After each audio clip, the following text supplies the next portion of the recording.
I discovered my sister was secretly trying to take over my life and my fiancé, and everyone helped, which sounds like the plot of a cheap thriller until you're the one living in your own house like a witness protection program for ordinary people, labeling your leftovers and your feelings because nothing feels safe unless it has your handwriting on it.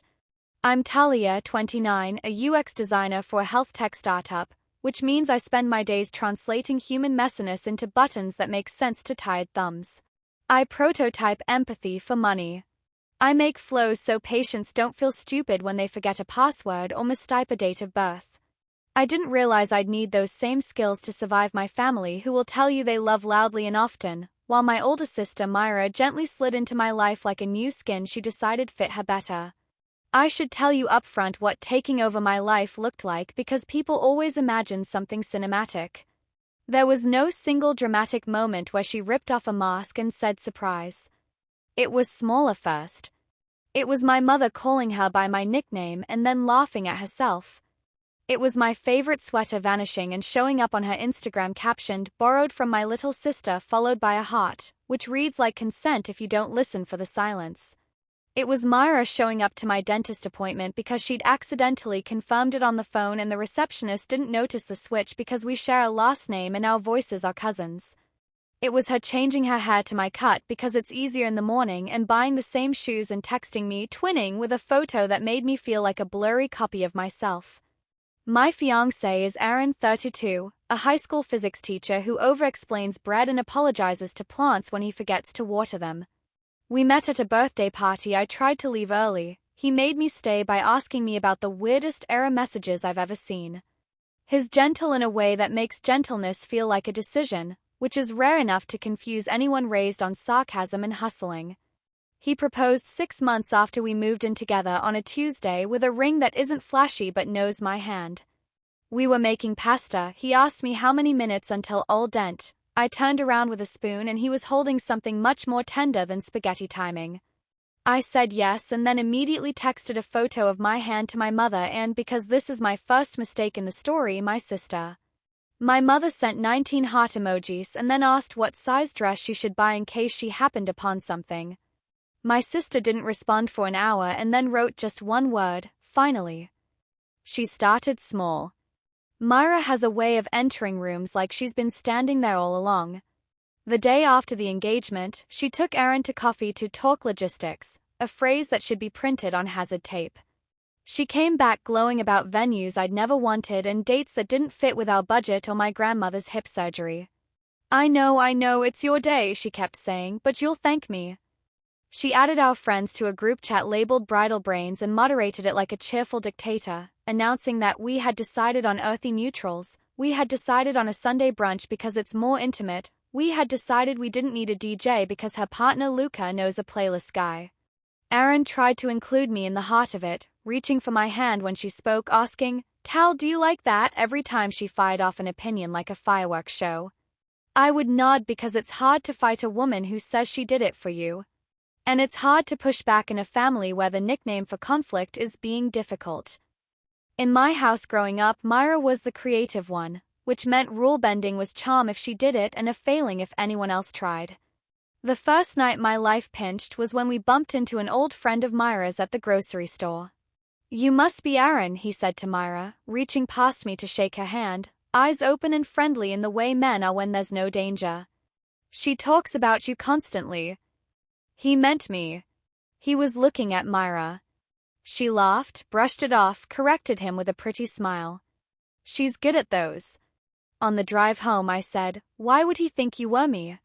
Myra said, "Because you were behind the cart and I had the engagement glow," and then she squeezed my shoulder hard enough to leave a little ache and said, "Don't be insecure, babe."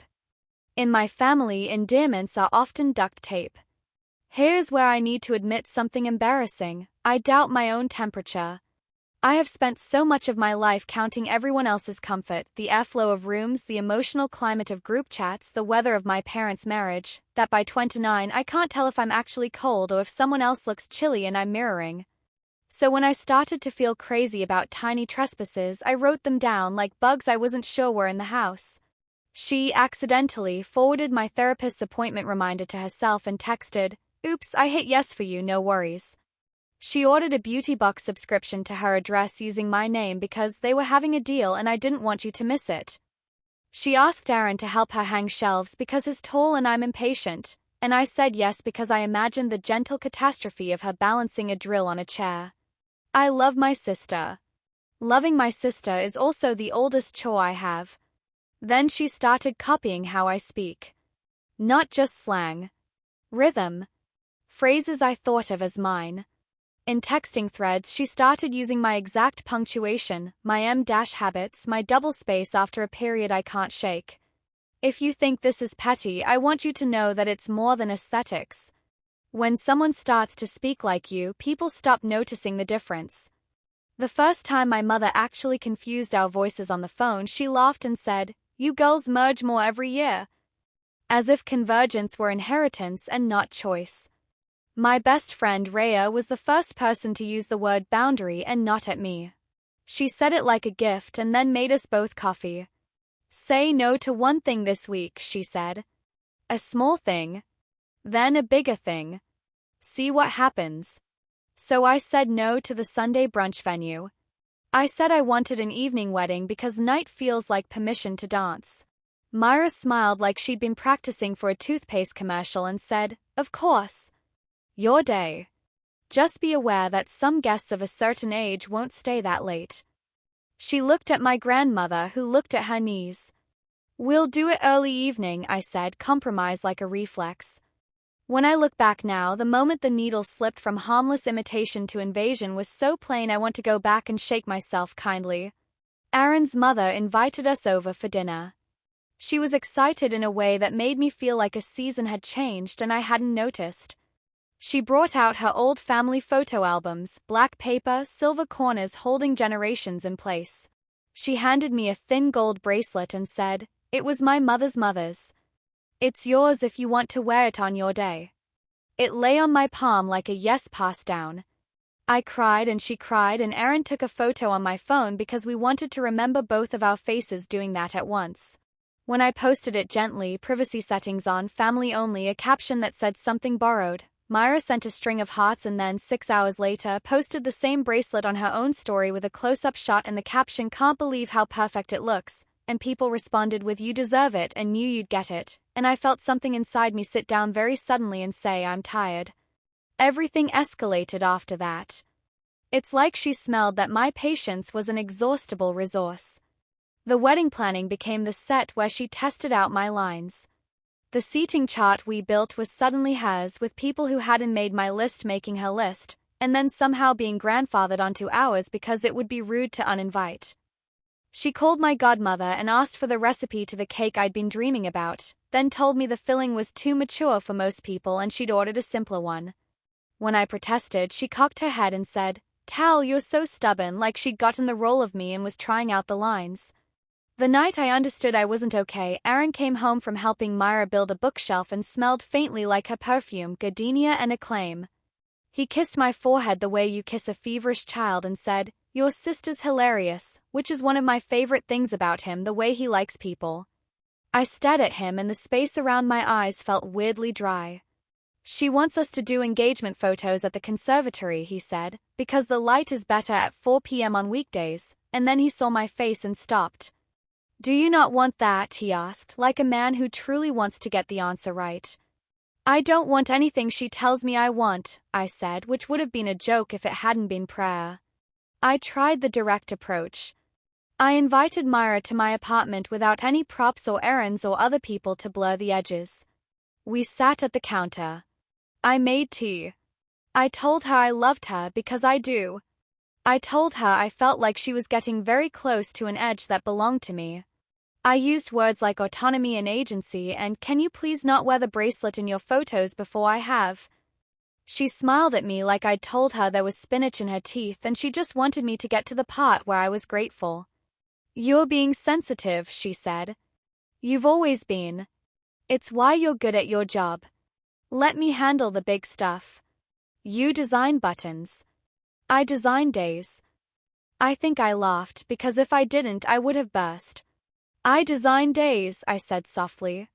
"Every time someone opens an app and doesn't cry trying to find their lab results, That's me saving them 10 minutes of frustration. I design days, Myra. God, she said cheerfully, unfazed. You sound like a podcast. I have a friend named Priam who works in security. He jokes that my natural talent for noticing the seams of a situation would make me a good thief. I told him over ramen that I felt like I was living in a house with mirrors that weren't mine. He said, then put tape on the glass and see who wipes it off. I put tape on my life. I told Myra I didn't want her to attend the next venue meeting because I wanted to practice making decisions with just Aaron. She came anyway because she was already in the neighborhood.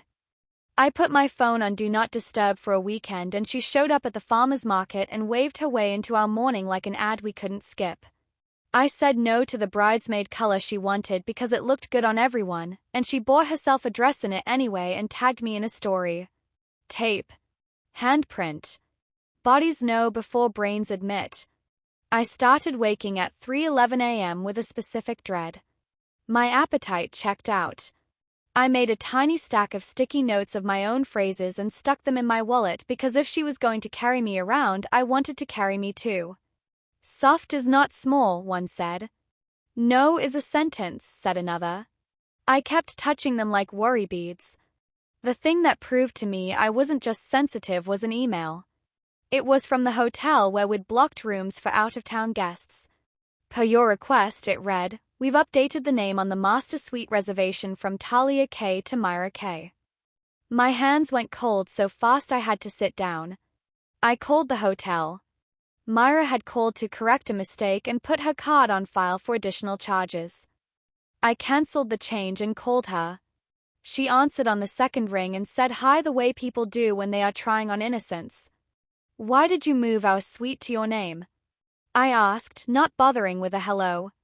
Oh my God, she said, delighted exasperation. Because you've been so busy and I didn't want you stuck dealing with check-in, babe. I will not be stuck, I said. I am the bride. I am the opposite of stuck. Do not do that again. She laughed like I'd promised her a surprise party. Okay, she said, the way you talk to a chihuahua. I told Aaron everything. He listened with his whole face. He thought long the way he does, like he was distilling something. I want to be careful, he said. Because I love your sister in the way that I love people who love you. But I also want to be clear, I'm marrying you. And you need to tell me what you need me to do because my instinct has been to keep things easy by being nice and maybe that's not the right instinct. Stop letting her be your co-pilot, I said. If she texts you for help, text me. If she asks you questions about the wedding, tell her to ask me. If she invites you somewhere without me, say no. He nodded like he'd been waiting for instructions. Absolutely, he said. And then he did it. He showed me the texts. He forwarded her a please coordinate with Tal.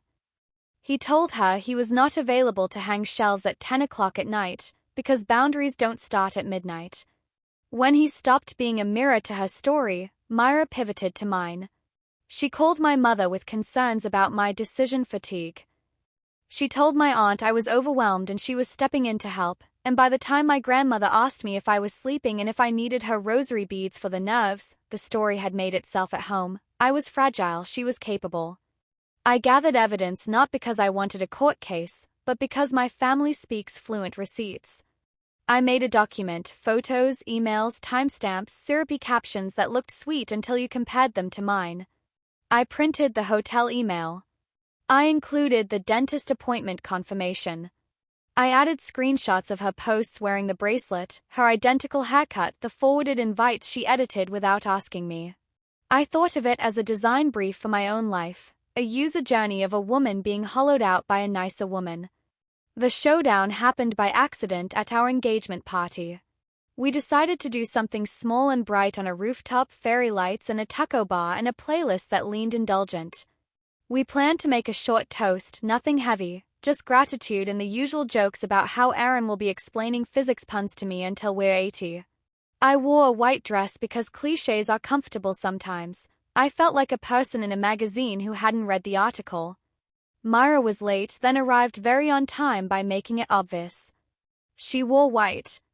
Of course. a jumpsuit with a bow, stunning in a way that made other people whisper and me just tired. She had the look of someone who is smiling for cameras that haven't been invented yet. She took the mic from our friend who was introducing us because she'd like to say a few words. I watched Aaron's jaw tick. He had been a good student of no, but mics are tricky. She announced herself like a show. As many of you know, she said, I've been by Talia's side every step of the way, and I thought of the hotel email and I felt my body turn to attention the way soldiers do when an anthem plays. She started to list the ways she'd helped, calls she'd made, vendors she'd negotiated with, money she'd saved us. She dropped a number that wasn't true and everyone clapped. She called Aaron my future brother and pulled him into a hug that looked like a coronation. She lifted my hand with the ring like she was presenting a cake. I took the mic back like a person taking back a steering wheel. Not with a grab. With fingers that know their own firmness. Hey, I said. Thank you, truly.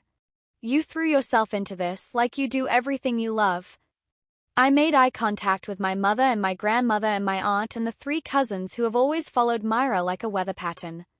I want to say something out loud that I've been trying to say for a while, I continued. I love my sister. And I need my life back. You could feel the air change like a pressure drop before rain. There's a difference, I said, between helping and replacing. Between support and takeover.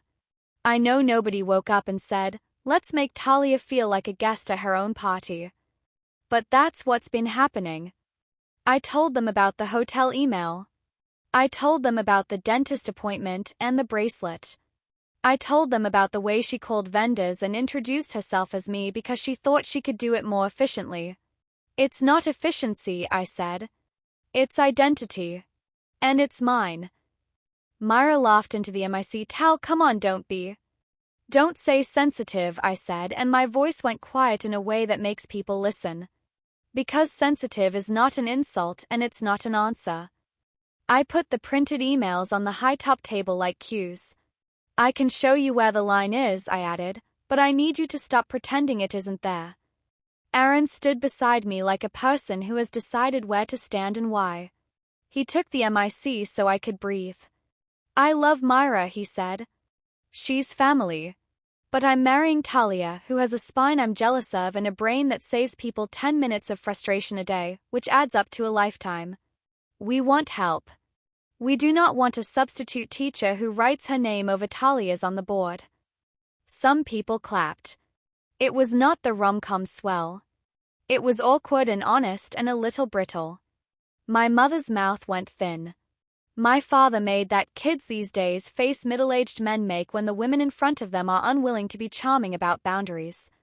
Rhea whooped once like a siren. My grandmother took off her rosary and put it in my hand like it had always been mine. Myra did what she always does when cornered, turned the corners into a stage. Okay, she said breezily, message received, and then she took a bow like she'd been praised for good behavior. But her eyes were sharp, and later that night she sent me a voice memo about how humiliating I'd made that for her, how much she'd done, how ungrateful I was. She threatened to step back from the wedding because I'd made it hostile. I replied with a single line, please do. She called our mother. Our mother called me. Do you have to make everything a statement? She asked, exhausted in the way I recognize as a symptom of having 2 daughters who can both talk. Can't you just be gracious? I said, I am being gracious to myself. She sighed and said the family motto, don't be difficult. I hung up. I've learned that sometimes self-respect sounds like a bad connection to people whose favorite version of you is the adjustable one. We uninvited Myra from the next vendor meetings. We hired a day of coordinator.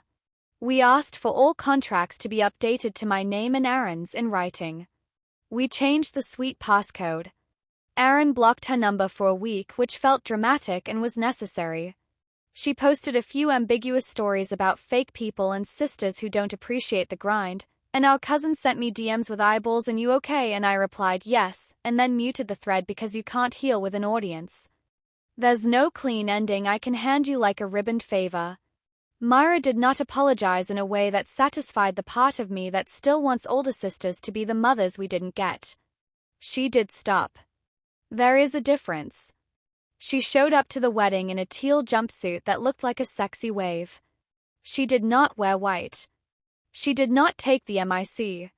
She hugged me like a sister who wants to be seen as a sister and not a producer, and when I looked over her shoulder I saw Aaron's mother wearing the bracelet and then gently placing it on my wrist, and my body unclenched in increments like it was learning a new posture. We danced. My grandmother did a little shoulder thing that made everyone scream. The cake tasted like what I wanted. Our first dance was awkward and perfect, and ours. People tell you your wedding day goes by in a blur. Mine didn't. It was in focus like a prototype you've tested until you trust it. We kept a printout of our seating chart that said at the top in my handwriting, "I design days," and every time I look at it now I think not all of them but the ones that matter. After the wedding, Myra stayed away for a while. We sent each other a meme now and then like cousins in a truce. Months later, she came over on a Wednesday with some basil she grew and said, "I got jealous." I made it proactive and called it love. It wasn't an apology. It was an admission. I nodded. "I got scared," I said. "I called it sensitive and almost let you have my life." We ate pasta and didn't solve anything, and it was better than every fake hug we've ever given. My mother still slips sometimes, says don't be difficult, then catches herself and says, be difficult if it keeps you whole. My father pretends he was on my side all along, and I let him because the world is on fire and sometimes you let people give you the song they know how to sing. Aaron teaches his students about friction by sliding a book across a surface and stopping it with one finger. He tells them boundaries are just physics, forces and equal forces and the right materials. He kisses my shoulder while I wash my face and says, "I like you, you know." You. At work, I've become a menace about user permissions. I design share flows that make it harder for anyone to pretend they're you because the last year convinced me oops is how thieves start. My team makes jokes about how I can smell a leaked credential from 2 rooms away. I carry a pen that writes only in my kind of blue. I put my name on things plainly as if that can be a prayer. It is. If you're reading this because you have a Myra in your life, lovely, competent, persuasive, the family's favorite project manager, here's what I can hand you besides my ridiculous story and a recipe for the cake filling I insisted on. Put tape on the glass. Say no to one small thing and see who respects the line. Say no to a bigger thing. Change the passcode. Tell the hotel to put your name on the suite. Write your own captions. Not everything has to be a confrontation with a mic, but sometimes the room won't hear you until you hold one. Do it without shaking if you can, do it shaking if you must. Sensitive is not an insult, you were born with a good alarm. I'm Talia, 29. I build maps for people who are lost inside apps, and I built one for myself when my sister mistook my life for a role. I still love her. I also love the version of myself that learned that wanting softness doesn't mean you give away your spine. I am the person who knows how to label leftovers and feelings and also when to stop labeling and just walk away. My life is not a shared document. You can comment if invited. You cannot edit.